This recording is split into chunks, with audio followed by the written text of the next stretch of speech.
Today's federal workers require a workspace that offers both the flexibility to work within any environment, whether that's at home, the office, or a mix of the two, and a full range of video, voice, chat, and information sharing capabilities. I'm Wyatt Cash for Scoop News Group, and here to talk about some of the newest features federal agencies should consider taking advantage of is Lou Giglio, Federal Head U.S. for Zoom Video Communications. Lou, thank you so much for joining us. Glad to be here. Happy to have the opportunity to talk. So let's start with the question of, federal government agencies are continuing to evolve their thinking about remote and hybrid work models and the use of communication platforms to support federal workers. I know that Zoom recently commissioned a morning consult survey of public sector workers and their use of video and audio communications at work. What stood out to you about their findings? Yeah, I think the first thing is that it's pretty clear that the public sector has entered a new era of digital transformation, right? So what does that mean? For federal CIOs, it means that video collaboration is here to stay, right? It's not going anywhere. For agency leadership, it means that modernizing the way that citizens interact with government has to be looked at differently. And for us at Zoom for Government, it means that we're doing something right. Within that survey, an overwhelming majority, 87% of respondents viewed our platform more favorably than the competition. Those are the three things that I would point out. And getting kind of back to where the CIO fits in, amongst the employees surveyed, 84% of them, right, this is a pretty significant number here, see that audio and video technology like Zoom continuing to play a pivotal role in the line of work that they're in the future. And a majority, 77%, believe that it will positively impact their specific job functions. So those are pretty big numbers, right? They're not anything that's a margin of error of 5 or 6 points in one direction. That's an overwhelming majority. Kind of getting back to the leadership bullet there, it means that constituents have an expectation of progression from the baseline that the pandemic kind of forced on us. So citizen engagement is not going back to certified mail anytime soon. And we've seen multiple different use cases of our platform being used outside of the traditional way that we would typically see it with our meetings platform, but embedding that into applications that the government is using to interact with the citizenry. In addition to that, I think constituents became more connected online. Many government agencies had to find a way to keep pace, and that kind of sparked the strategic technology adoption that we've seen and the integration of our platform within specific tools that other agencies have chosen to use it with. So, collaboration's here to stay, video's here to stay. And I think in order to succeed, right, what we've seen in this study, the next phase of work, right, work from wherever makes you happy, as I like to kind of hashtag it, federal agencies are going to need to create a flexible workspace for employees, whether it be remote, in person, on the go, on a single platform. And that's where our Zoom for Government platform excels. Well, federal agencies have also been in the midst of replacing traditional PBX voice systems with more digitally flexible systems using GSA's Enterprise Infrastructure Solutions, or EIS contract. I'm curious, Lou, how do you see communication strategies changing in light of what workers have experienced over the past year or two with modern video and voice communication platforms? Yeah, so I think the headline here is that for the next refresh cycle or two, hybrid is here to stay. As far as the refresh cycles goes, in 2018, we saw a fairly significant expenditure on unified communications, but it was unified communications of 5 years ago, right? Pre-pandemic, mostly gear-based on-prem systems that were, kind of expensive and difficult to deploy and maintain. So based on some GovWin market data that we've pulled, we expect 2023 to be a big year in terms of transition from legacy gear-based on-prem voice systems to consuming voice as just another application served up by an accredited platform sitting in the AWS cloud. And talk a little bit more about Zoom's FedRAMP authorized cloud phone system. I know we all think about Zoom as a video communications platform, but the phone platform's come quite a way. What's new about it? And how does it streamline communications for federal workers, whether they're working in the office, from home, or both?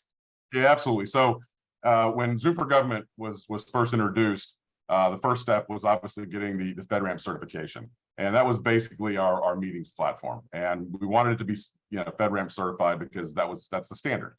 So as the platform has kind of evolved, into Zoom phone, team chat, Zoom rooms, we've had to maintain and actually increase the certifications and accreditation that goes along with the platform, right? So now the entire platform, or it's still served up by AWS GovCloud. We now have the FedRAMP-moderate, the IL4 accreditation from both the Air Force and DISA, right, for the entire platform. Partial to that, how would you describe the evolution of nomadic E911 on systems like yours?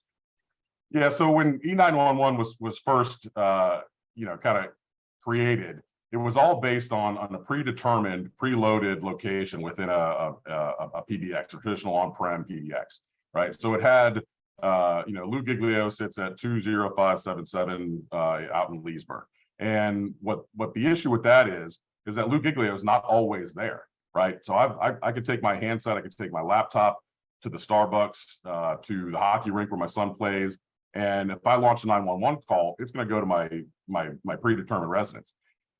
We've got now the ability to enhance that, right, and make it dynamic so that when an employee is either on post in a government facility at a Starbucks, they can update that data to the exact pinpoint location of where they are, making it a lot safer, a lot more compliant with things like the Ray Bombs Act for remote work, for on-the-go work, and just helping the folks to collaborate regardless of where they are.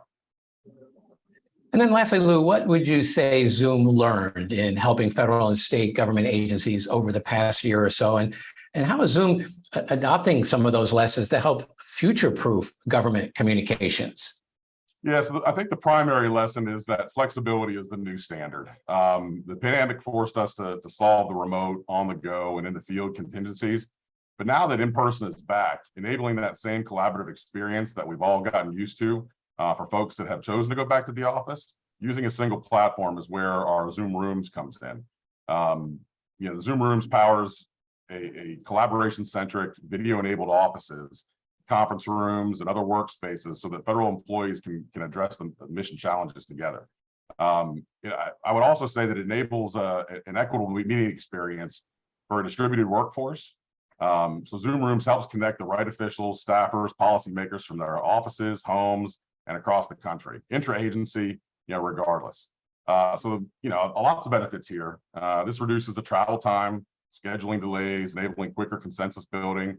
We had a great story come out of one of our customers at NIH, where employee participation amongst females and mothers was 80-something% higher because they didn't have to come up with childcare, and it was a great opportunity for us to learn how our product and our technology was helping inclusivity, right? Having more people participate in the processes that they may have been kind of shielded from or prevented from participating in because of life just getting in the way.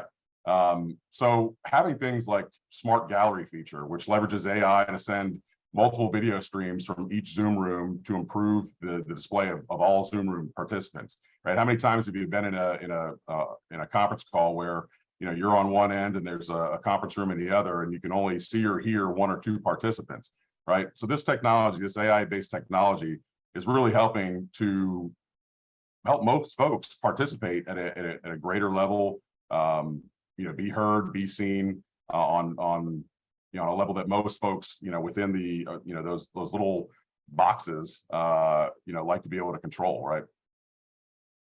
Well, that's a great example of how technology is helping the human capital side of federal government and the federal workforce.